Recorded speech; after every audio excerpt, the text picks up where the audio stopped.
Have you ever posted something online, maybe like a photo you thought was funny at the time, or I don't know, a video where you're just being a little too loud at a party, and then a few hours later you completely panic and hit the delete button? Oh, yeah. I mean, I think everyone has done that at least once. Right, we all have. And for most of us, it's just this completely harmless impulse, you know? It's a momentary lapse in judgment that you scrub from the internet before your boss or your family can see it. But today, we are going on a deep dive into a situation where hitting that delete button didn't just, like, clean up a social media profile. It literally blew up a massive lawsuit. It really is the ultimate modern legal nightmare. Yeah. We're looking at how this seemingly simple everyday impulse to curate a social media page can just completely derail the gears of the justice system. Yeah, totally. Because the law is currently being forced to adapt to this reality, that our daily activities, our physical locations, and even our bodily capabilities are constantly being broadcast to the cloud. And the source we are digging into today gives us a front row seat to that exact collision. We are unpacking a fascinating legal document. It's a decision and order from the Supreme Court of the State of New York, Kings County, dated March 11th, 2026, and it was overseen by the Honorable Ann J. Swern. Which is a really interesting read, honestly. It really is. Our mission for this deep dive is to basically explore how the legal system handles the classic he said, she said scenario in car crashes, and to examine the very severe, very real consequences of trying to wipe away your digital footprint during an active legal dispute. Yeah, and this specific case is a perfect illustration of what happens when traditional physical evidence collides with our modern digital lives, because everything that happens online later in this story, it only matters because of a very messy, very physical incident that happened on the asphalt first. Okay, let's unpack this. We need to set the scene before we get to the whole digital cover-up part. The inciting incident is a multi-car collision in Brooklyn, right? On November 14th, 2021, at the intersection of Louisiana Avenue and Wortman Avenue. Right, a classic Brooklyn intersection. Exactly. So our plaintiff, Shani's Jeffany King, was riding as a passenger in a car driven by a guy named Kenrick Anthony Donaldson. And they ended up colliding with a vehicle owned by the New York Foundling, which we'll just call NYF, and that vehicle was driven by Tavon Malik Hayes. And, almost immediately after the lawsuits are filed, the defendants, Hayes and NYF, they go to the judge and file motions, specifically motions 003 and 004, for something called summary judgment. Right, which is basically them trying to get out of the lawsuit entirely, yeah. Exactly. They essentially make a legal plea to throw the case out against them before it even reaches a jury. They're claiming Donaldson, the driver of the plaintiff's car, straight up ran a stop sign and caused the whole thing. Wow. Just, he ran the stop sign, case closed. Yeah, and that maneuver, asking for summary judgment, is a really fascinating mechanism in civil law.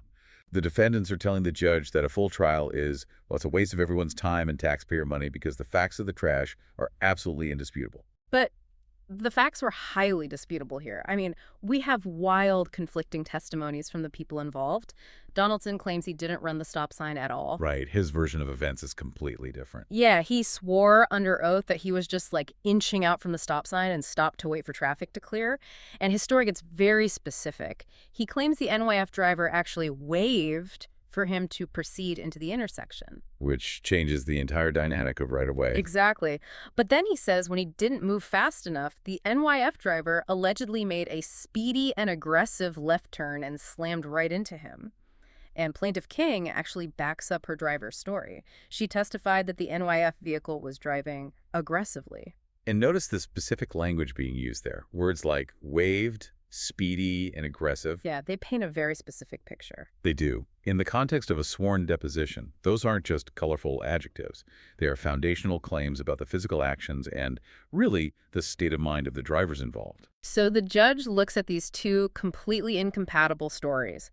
One side is saying a stop sign was ignored, and the other side is saying, no, we were waved on before being aggressively hit. And Judge Swern denies the summary judgment motions. Right. Because the law is clear on this. Yeah, the ruling states that if there are conflicting versions of events, a trial is required. A judge cannot determine who is credible just by reading a motion, right? Precisely. Yeah. The judge can't just pick a favorite story on paper. It totally reminds me of being a kid. Like if two kids are arguing over who broke a vase, summary judgment isn't the parent deciding who is lying right there in the hallway. It's the parent deciding if the story is messy enough that they need to hold a full family meeting at the kitchen table to figure out what actually happened. That is an excellent way to conceptualize the judge's role at this Oh, stage. thanks. Seriously, it's a great analogy. The judge is not playing detective to find the truth right then and there. The judge is simply checking to see if a genuine dispute over the truth even exists. But, I want to push on that mechanism a little bit. Since the judge denied this motion specifically because the stories conflicted, does that mean having two different versions of a story is actually a protective legal shield against summary judgment? Like, could someone just invent a wild, alternate version of a crash to automatically block it and force a trial? That is a crucial distinction to make. And, well, the short answer is no. You cannot just invent a shield out of thin air. Okay, so how does it actually work then? To win a summary judgment, the party asking for it, in this case the defending company, must make what the law calls a prima facie, showing of entitlement to judgment as a matter of law. Prima facie, that sounds like some heavy legal jargon. It does, yeah. It translates roughly to at first glance, Yeah. or on its face. Think of it this way.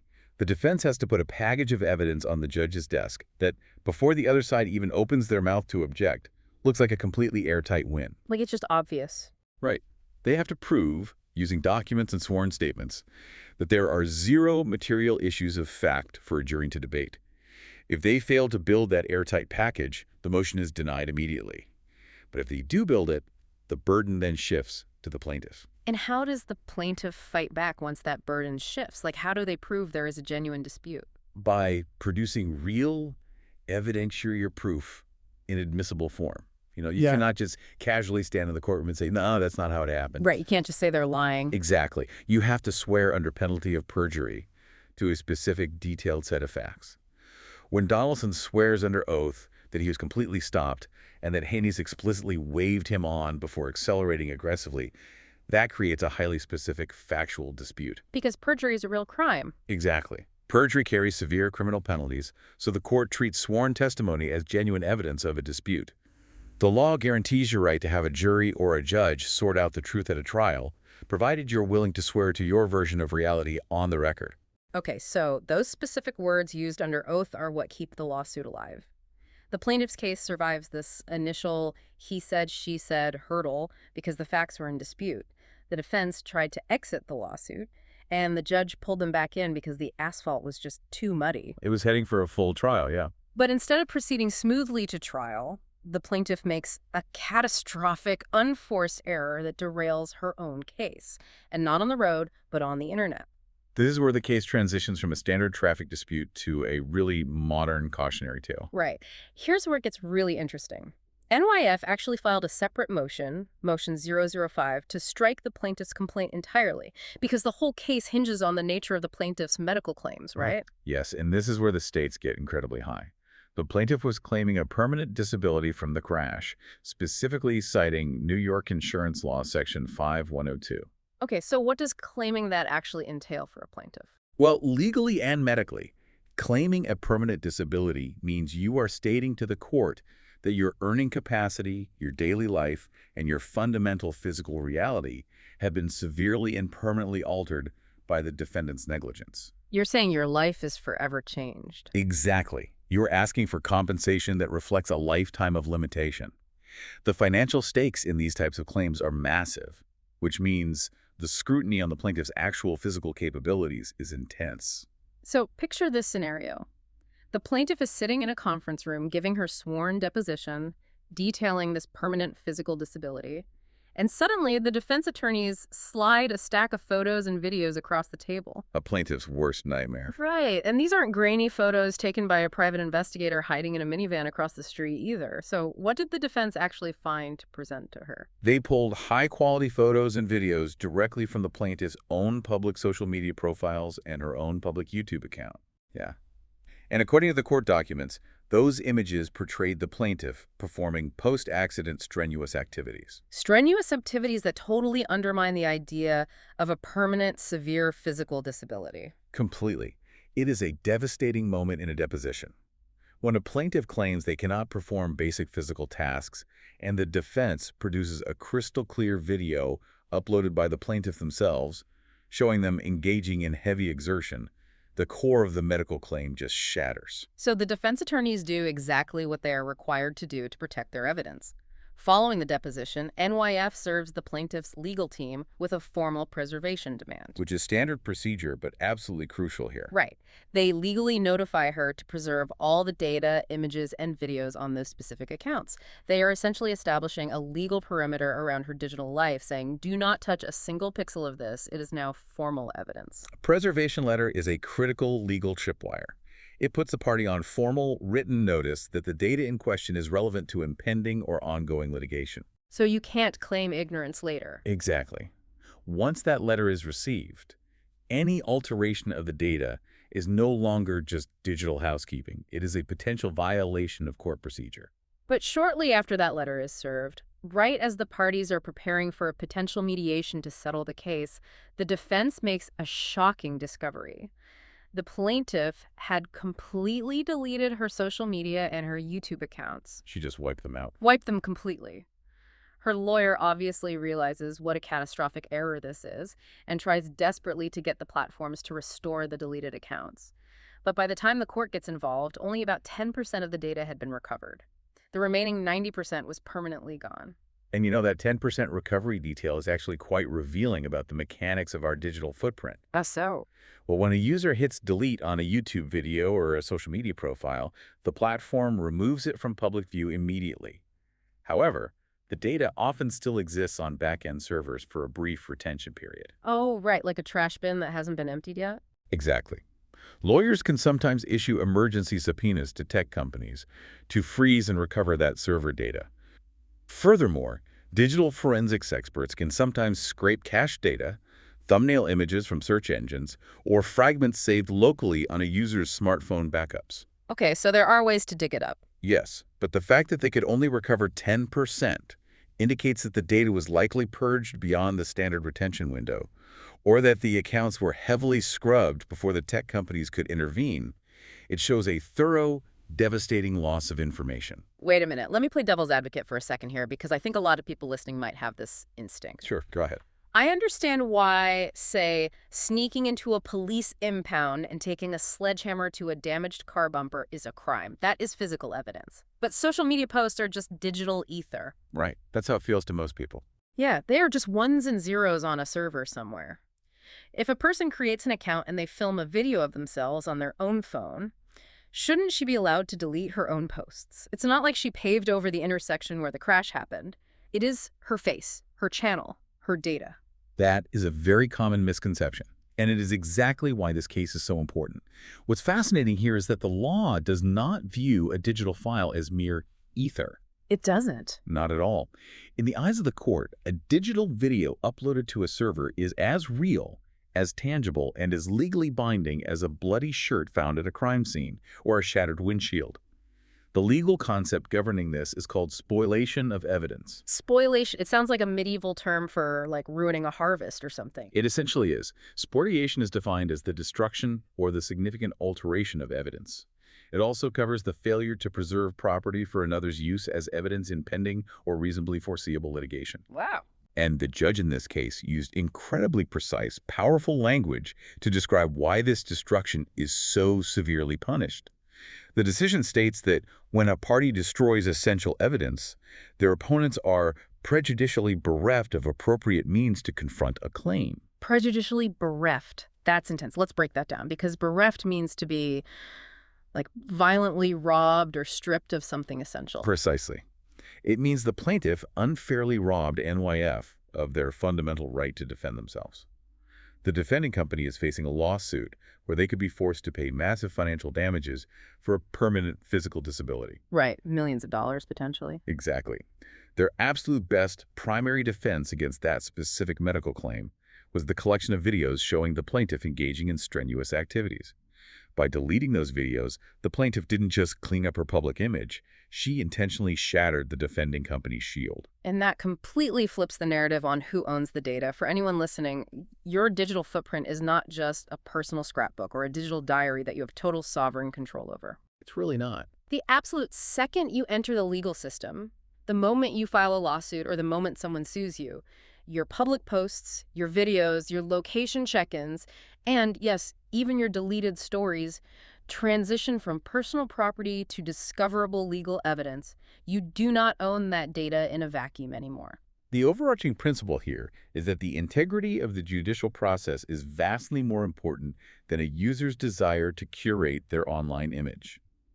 If the courts allowed plaintiffs to demand millions of dollars while simultaneously deleting the exact evidence that disproves their injuries, well, the entire system of civil justice would collapse. And the fallout from this spoliation was catastrophic for the plaintiff's case. The destruction of the YouTube videos didn't just ruin her argument, it seemingly blew up her legal representation and ultimately led to the judge bringing the hammer down. Yeah, the breakdown of the attorney-client relationship in a scenario like this is almost inevitable. Why is that, though? Why wouldn't the lawyer just say, well, the videos are gone, let's just go to trial and see what happens? Because attorneys have strict ethical obligations to the court. An attorney cannot knowingly present a case that lies on false premises. Oh, right. And they certainly cannot effectively represent a client who has deliberately destroyed the primary evidence after a formal preservation demand was issued. The lawyer is placed in an impossible position. They're stuck. Totally stuck. They cannot defend the deletion to the judge without risking their own professional credibility, and they cannot build a medical case knowing the defense will simply point to the destroyed videos as proof of a cover-up. So the lawyer steps away. Because of the deleted accounts, there was a complete breakdown. The court documents note that the plaintiff actually discharged her attorney and filed what is called a pro se notice of appearance on November 10th, 2025. Meaning she formally elected to represent herself, acting as her own attorney in the Supreme Court of New York. Which is a remarkably bold move. But then the timeline catches up with her. The court date arrives, where the judge is scheduled to hear all of these motions. We're talking December 4, 2025. The big day. Yeah, the hearing for the original summary judgment motions about the crash itself and the new motion from NYF asking to throw the entire case in the garbage because of the deleted YouTube videos. The hearing begins, and the plaintiff completely fails to appear. She just didn't show up. She doesn't show up to the courtroom. She doesn't log in virtually. She doesn't even submit a single piece of written opposition to the judge. She entirely ghosted her own lawsuit. She vanished from the proceedings right at the climax of the dispute. And as a result of the spoliation, Judge Swern granted NYF's motion 005. The action was completely dismissed against the New York Foundling. So what does this all mean? Going pro se and then skipping your own hearing feels like pulling the ripcord on a parachute but forgetting to strap on the backpack. That is a very vivid way to put it. But here is the mechanism I want to understand. Even though she ghosted the hearing, the judge still wrote out a full, deeply detailed legal reasoning for the spoliation. Why does a judge do all that homework? Why didn't the judge just throw it out automatically because she didn't show up? If we connect this to the bigger picture of how the justice system works, the opposing side still has to legally prove their case, even if nobody is there to argue against them. Really? Even if the other side defaults? Yes. The courts do not generally grant default victories on substantive case-ending motions just because someone failed to submit opposition papers. The moving party, in this case NYF, still bears the heavy burden of legally proving they deserve that dismissal based on the actual merits of the spoliation claim. They still have to show their work to the judge. They absolutely do. Even facing an empty chair in the courtroom, the defense had to put on a mini-trial of sorts to prove 3 specific elements of spoliation to the judge. Okay, what were those 3 elements? First, they had to prove that the plaintiff had an explicit legal obligation to preserve the evidence at the time it was destroyed. Second, they had to prove that the evidence was destroyed with a culpable state of mind. Let's pause on culpable state of mind. Does that mean they had to prove she deleted it maliciously, like with evil intent? Not necessarily malicious, but they had to prove she knew, or absolutely should have known, that the videos were critical evidence. Given that she had just been confronted with them in a deposition and her lawyers received a preservation letter, her state of mind was clearly culpable. She wasn't just clearing storage space on her phone. Exactly. She was targeting the evidence. And what was the third element they had to prove to the empty chair? Third, they had to prove that the destroyed evidence was directly relevant to the party's claim or defense. They had to show the judge that without those videos, they could not fairly defend themselves against the $1 million disability claim. Wow. The judge ensured the legal standard was met before dismissing the case against NYF. The judge is protecting the integrity of the law itself, regardless of whether the plaintiff is standing there arguing against it. It is a system built entirely on procedure, burden of proof, and evidentiary standards rather than just taking attendance. But still, the attendance part is pretty vital for your own life. This highlights such a crucial life lesson for anyone listening. Ignoring a legal problem absolutely does not make it evaporate. No, it doesn't. And firing your lawyer doesn't hit the pause button on the court's deadlines. If you are in the system, you have to show up, or the system will proceed to dismantle your case without you. You cannot bury your head in the sand, and you certainly cannot bury your digital footprint in the internet trash bin. So let's briefly recap the incredible journey we've been on today. We started with a multi-car collision on the messy streets of Brooklyn. The defense tried to get out of the lawsuit by pointing the finger entirely at the plaintiff's driver. Right, the summary judgment motions. Yep. But because the testimonies were so fiercely conflicting, with one driver swearing he was waved on and the other swearing he ran a stop sign, the judge mandated a trial. The plaintiff survived the first major hurdle because the facts of the physical crash were legitimately in dispute. Her case was alive and well, protected by the necessity of a jury trial. But then it all came crashing down because the plaintiff couldn't resist the urge to hit delete on her YouTube and social media accounts after being confronted with her own videos showing her doing strenuous activities. She manually destroyed the very evidence the defense needed to fight her permanent disability claim. A fatal error. Truly. That single action caused her lawyer to step away from the case, forced her to represent herself, led to her ghosting her own hearing, and ultimately resulted in the judge dismissing the case against NYF entirely due to the spoliation of evidence. It is a fascinating conclusion. But, this raises an important question to mull over. Oh, what's that? Well, in this 2026 case, the spoliation was clearly a deliberate manual deletion of YouTube videos and social media profiles.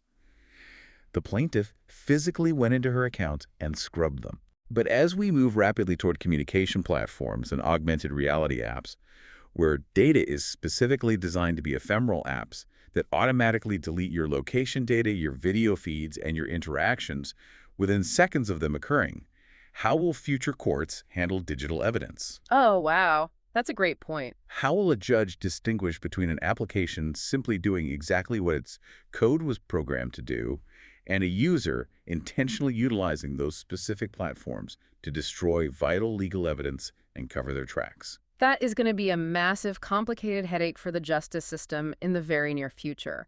It is one thing to prove a plaintiff maliciously hit a delete button, but it is an entirely different universe if the platform automatically deletes the evidence for you before the lawyer's preservation subpoena even arrives in the mail. It really is the next frontier of legal disputes. Well, thank you so much for joining us on this deep dive into the messy intersection of traffic laws, sworn testimony, and our permanent digital footprints. Remember to think twice before you post anything online, and definitely consult a legal professional before you ever hit delete during a dispute. Until the next deep dive, keep your eyes on the road and your hands off your digital archives.